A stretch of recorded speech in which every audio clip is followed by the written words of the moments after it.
High, আমি Priyanka's cooking passion চ্যানেলে তোমাদের সবাইকে স্বাগত।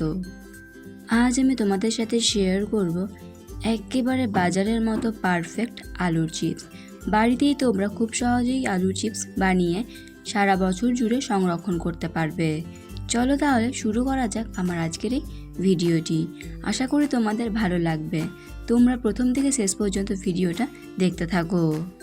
সবার প্রথমে এখানে আমি পরিমাণ মতো আলু নিয়েছি।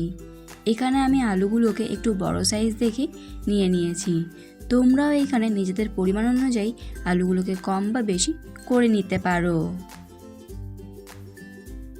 এবার আমি একটা পিলার দিয়ে আলুর খোসাগুলোকে ছাড়িয়ে নেব।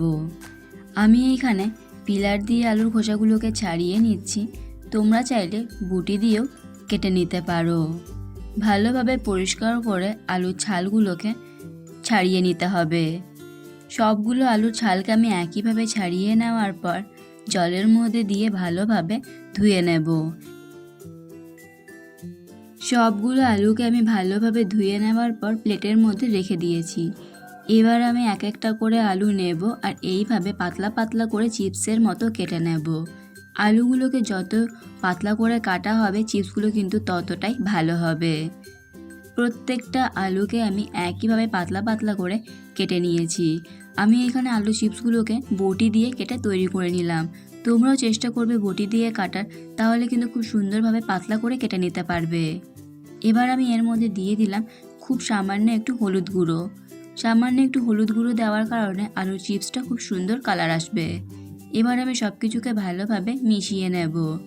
সব কিছুকে ভালোভাবে মিশিয়ে নেওয়ার পর কিন্তু এটাকে বেশিক্ষণ রাখা যাবে না।